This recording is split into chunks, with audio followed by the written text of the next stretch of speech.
மாவட்டம் பழனி மற்றும் அதன் சுற்றுவட்டார பகுதிகளில் கஞ்சா மற்றும் போதைப் பொருள் புழக்கத்தை தடுக்க காவல் துணை கண்காணிப்பாளர் டிஎஸ்பி தனஞ்சயன் கொடுத்த அதிரடி உத்தரவை அடுத்து பழனி நகர காவல் ஆய்வாளர் மணிமாறன், சார்பதிவாளர் விஜய் மற்றும் காவல்துறையினர் இன்று நகரின் முக்கிய பகுதிகளில் அதிரடி ரோந்து பணியில் ஈடுபட்டனர்.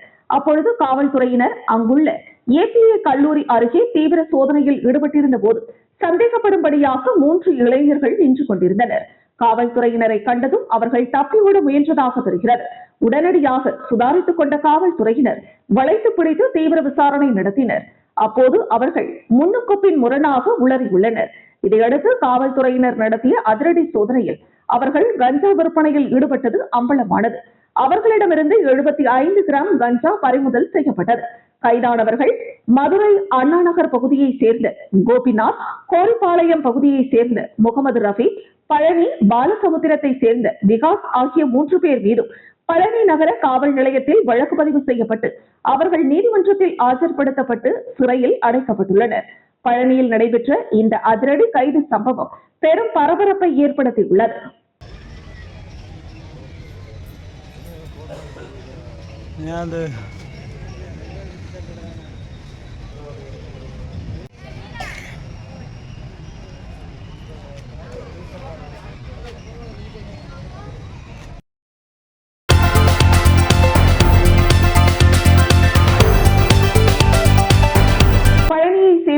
நஸ்ரீன் பாத்திமா இவருக்கு கடந்த 2022ஆம் ஆண்டு திருப்பூரை சேர்ந்த காதர் ரியாஸ் என்பவரை பெற்றோர் மற்றும் உறவினர்கள் இணைந்து திருமணம் செய்து வைத்துள்ளனர். திருமணம் முடிந்த 30 நாட்களிலேயே காதர் ரியாஸிற்கும் நஸ்ரீன் பாத்திமாவிற்கும் இடையே கருத்து வேறுபாடு ஏற்பட்டு இருவரும் பிரிந்துள்ளனர். நஸ்ரீன் பாத்திமா பழனியில் தனது பெற்றோருடன் வசித்து வந்த நிலையில் காதர் ரியாஸ் இஸ்லாமிய முறைப்படி பிரிவதற்காக முத்தலாக் நோட்டீஸ் அனுப்பியுள்ளார். இதனால் அதிர்ச்சி அடைந்த நஸ்ரீன் பாத்திமாவின் குடும்பத்தினர் பழனி மகளிர் காவல் நிலையத்தில் கடந்த 2024ஆம் ஆண்டு ஆகஸ்ட் மாதம் 12ஆம் தேதி அன்று புகார் அளித்துள்ளனர். இந்தியாவில் முத்தலாக் தடை சட்டம் கொண்டுவரப்பட்ட நிலையில் சட்டத்தை மீறி இஸ்லாமிய முறைப்படி முத்தலாக் என கூறி விவாகரத்து வழங்கியதாக காதர் ரியாஸ் மீது புகார் அளித்துள்ளனர்.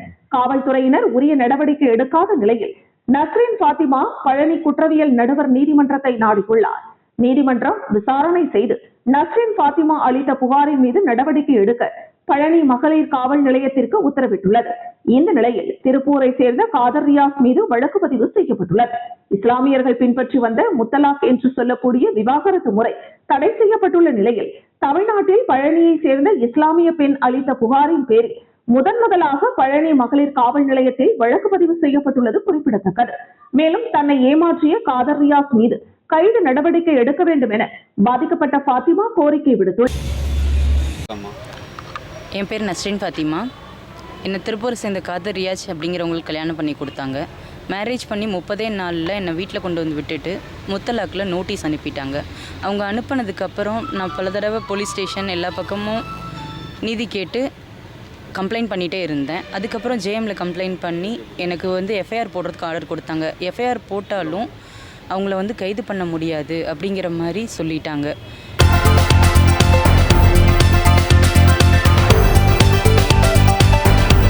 மழை வேண்டியும் விவசாயம் செழிக்கவும் உலக நன்மை வேண்டியும் குடும்ப ஒற்றுமை வேண்டியும் திருப்பரங்குன்றத்தை அடுத்துள்ள பசுமலையில் விநாயகர் நகரில் அமைந்துள்ள ஸ்ரீ விபூதி விநாயகர் திருக்கோவிலில் சுமங்கலி பூஜையான 108 திருவிளக்கு பூஜை நடைபெற்றது.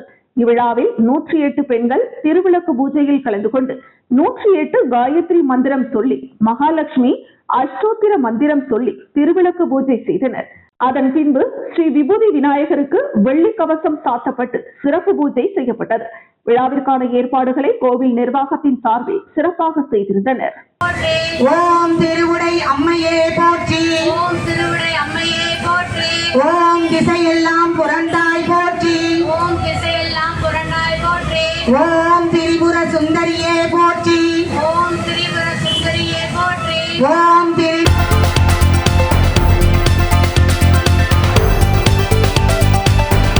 திண்டுக்கல் மாவட்டம் பழனி அருகே பாலசமுத்திரம் வரட்டாறு பாலம் அருகே உள்ள ஒரு தோட்டத்தில் பணம் வைத்து சீட்டு விளையாடுவதாக காவல்துறையினருக்கு ரகசிய தகவல் கிடைத்துள்ளது.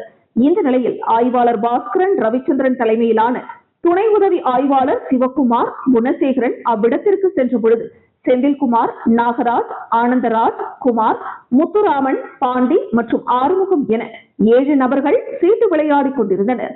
தொடர்ந்து சீட்டு விளையாட்டில் ஈடுபட்ட 7 நபர்களை காவல்துறையினர் அதிரடியாக கைது செய்தனர். மேலும் அவர்களிடமிருந்த 3 இருசக்கர வாகனங்கள் மற்றும் ரொக்கம் ஆகியவை பறிமுதல் செய்யப்பட்டன.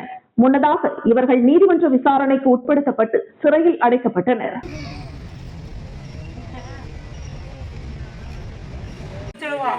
அப்படிங்கிற அடிப்படையில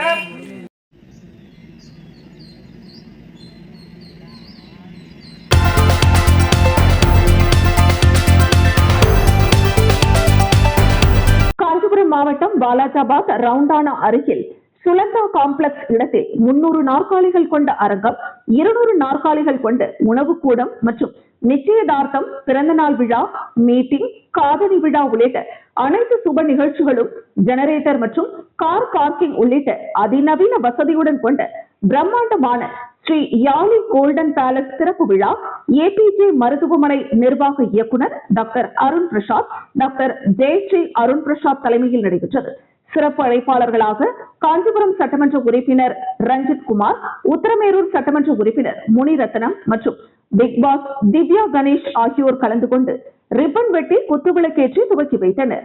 இந்த நிகழ்ச்சியில் தெய்வ திரு அம்மையார் சுலோக்ஷனா திருவுருவ படம் திறந்து வைக்கப்பட்டது.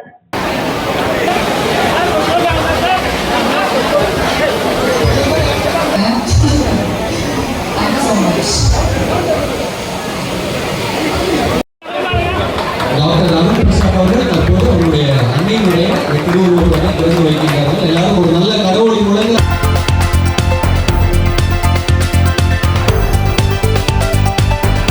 செங்கல்பட்டு மாவட்டம் திருப்போரூர் பேரூராட்சி பகுதிகளில் 46 கோடி ரூபாய் மதிப்பீட்டில் கலைஞர் நகர்ப்புற மேம்பாட்டு திட்டத்தின் கீழ் நடைபெற்று வரும் வளர்ச்சி திட்ட பணிகளை மாவட்ட ஆட்சியர் ஆய்வு மேற்கொண்டார். திருப்போரூர் பகுதியில் புதிய பேரூராட்சி அலுவலகம் வேண்டும் என அப்பகுதி மக்கள் நீண்ட நாட்களாக வைத்த கோரிக்கையின் பேரில் 98 லட்சம் ரூபாய் மதிப்பீட்டில் புதிய பேரூராட்சி அலுவலகம் கட்டுமான பணி மற்றும் பாலவாக்கம் பகுதியில் குடிநீர் தட்டுப்பாடு இருந்து வரும் நிலையில் அதனை சரி செய்யும் விதமாக மேல்நிலை நீர்த்தேக்க தொட்டி அமைக்கும் பணி நடைபெற்று வருகிறது. இதனை செங்கல்பட்டு மாவட்ட ஆட்சியர் மாலதி ஹெலன் நேரில் ஆய்வு மேற்கொண்டார். மேல்நிலை நீர்த்தேக்க தொட்டி மிகவும் அவசியம் என்பதனால் இந்த பணிகளை விரைந்து முடித்து பொதுமக்கள் பயன்பாட்டிற்கு அளிக்க வேண்டும் என அரசு அதிகாரியிடம் மாவட்ட ஆட்சியர் அறிவுறுத்தியுள்ளார். இந்த ஆய்வின் போது திருப்போரூர் வட்டாட்சியர் மற்றும் பேரூராட்சி தலைவர் தேவராஜ் உள்ளிட்டோர் உடனிருந்தனர்.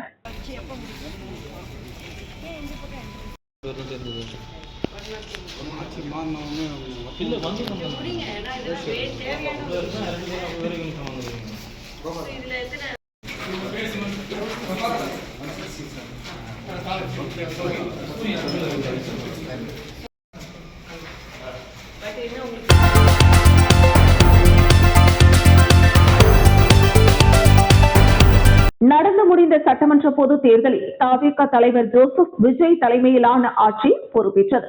பெரம்பலூர் சட்டமன்ற உறுப்பினராக சிவக்குமார் தேர்ந்தெடுக்கப்பட்டார். இதனிடையே பெரம்பலூர் சட்டமன்ற உறுப்பினர் சிவக்குமார் பெரம்பலூர் பழைய பேருந்து நிலையம் பகுதியில் செயல்பட்டு வரும் பத்திரப்பதிவுத்துறை சார் பதிவாளர் அலுவலகத்தில் திடீர் ஆய்வு மேற்கொண்டார். அலுவலர்களிடம் பராமரிக்கப்படும் கோப்புகள் குறித்து கேட்டறிந்தார்.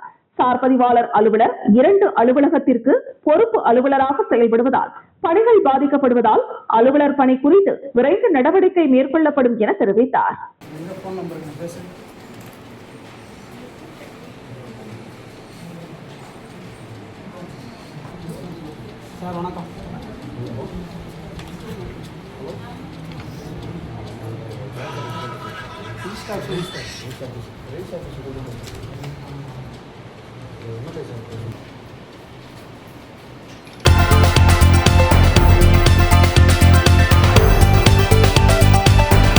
விழுப்புரம் வடக்கு மாவட்டம் திண்டிவனம் சட்டமன்ற தொகுதிக்குட்பட்ட திமுக நிர்வாகிகளுக்கான ஆலோசனை கூட்டம் திண்டிவனத்தில் உள்ள தனியார் மண்டபத்தில் விழுப்புரம் வடக்கு மாவட்ட கழக செயலாளரும் முன்னாள் அமைச்சருமான செஞ்சிமஸ்தான் தலைமையில் நடைபெற்றது. இதில் முன்னாள் சட்டமன்ற உறுப்பினர் டாக்டர் மாசிலாமணி, மாவட்ட அவைத்தலைவர் சேகர், பொதுக்குழு உறுப்பினர் கதிரேசன், நகர செயலாளர் கண்ணன், மாவட்ட துணை செயலாளர் ரவிக்குமார், ஒன்றிய செயலாளர்கள் சொக்கலிங்கம், தயாளன், பழனி, ரவிச்சந்திரன், நகரமன்ற உறுப்பினர்கள் ரவிச்சந்திரன், ராம்குமார், ஷபியுல்லா, திமுக நிர்வாகிகள் பிரகாஷ், கௌதமன் உள்ளிட்ட பலர் கலந்து கொண்டனர். மிக சிறப்பான முறையில் அதே மாதிரி ஏற்பாடு செய்து பேச அனுமதித்துள்ளோம். அதேபோல இன்றைக்கு இந்த தொகுதியில் நேரடியாக கழகத்தின் சார்பாக நிர்வாக ரீதியாக பொறுப்பெடுத்த அணிகளும்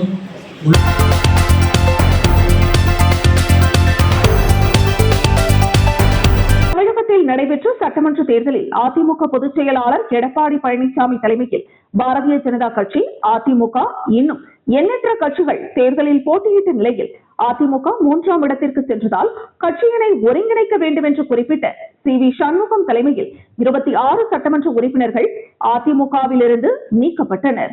மேலும் அதனைத் தொடர்ந்து கடலூர் மாவட்டத்தை நெய்வேலி சட்டமன்ற தொகுதியில் போட்டியிட்டு வெற்றி பெற்ற சொரத்தூர் ராஜேந்திரனுக்கு நெய்வேலி, திட்டக்குடி, விருத்தாச்சலம், புவனகிரி, குறிஞ்சிப்பாடி ஆகிய தொகுதிகளுக்கு தெற்கு மாவட்ட செயலாளராக சொரத்தூர் ராஜேந்திரனை முன்னாள் முதலமைச்சர் எடப்பாடி பழனிசாமி அறிவித்துள்ளார். அதனைத் தொடர்ந்து சொரத்தூர் ராஜேந்திரன் கட்சியின் நிர்வாகிகளை அழைத்து இன்று அண்ணா சிலை, அம்பேத்கர் சிலை, எம்ஜிஆர் சிலை, ஜெயலலிதா திருவுருவ படத்திற்கு மாலை அணிவித்து மரியாதை செய்து கட்சி நிர்வாகிகளுக்கும் பல்வேறு கருத்துக்களை வழங்கினார். மேலும் இதில் ஆர்.டி.ஆர். ரமேஷ், நகராட்சி மன்ற உறுப்பினர் வழக்கறிஞர் அருண், முன்னாள் நிலவள வங்கி தலைவர் ரவிச்சந்திரன், மங்களம்பேட்டை பாஸ்கர், கம்மாபுரம் ஒன்றிய செயலாளர் மருதை முனுசாமி, கீரப்பாளையம் ஒன்றிய செயலாளர் விநாயகம், நல்லூர் ஒன்றிய செயலாளர் பச்சமுத்து, அதாண்டா கொள்ளை அரங்கநாதன், கொம்பாடி குப்பம் வேலாயுதம், கம்மாபுரம் கே ஆறுமுகம், முன்னாள் நகரமன்ற மற்றும் கடலூர் ஒன்றிய செயலாளர் ராம பழனிசாமி, முன்னாள் மாவட்ட கவுன்சிலர் தேவநாதன் உள்ளிட்ட பலர் கலந்து கொண்டனர். இன்னும் இருக்கிற அனைத்து மட்டத்தினுடைய நிர்வாகிகளும் நம்மை எல்லாம் காப்பதற்கு, பாதுகாப்பதற்கு அரண் போல நம்மை காத்து கொண்டிருக்கிற அருமையண்ணன் புரட்சி தமிழர் எடப்பாடியார் இருக்கிறார். எடப்பாடியார் தலைமையில மீண்டும் அனைத்து இந்திய அண்ணா திராவிட முன்னேற்ற கழகத்தினுடைய ஆட்சி அமையும் என்பதை மட்டும் நீங்கள் அத்துணை பேரும் மனதிலே எண்ணி மிகச் சிறப்பாக நீங்கள் செயல்பட வேண்டும். அனைத்து இந்திய அண்ணா திராவிட முன்னேற்ற கழகத்தை பொறுத்தவரை இந்த இயக்கம் மக்களுக்கான இயக்கம், இந்த இயக்கம் விவசாயிகளுக்கான இயக்கம், இந்த இயக்கம் தொழிலாளர்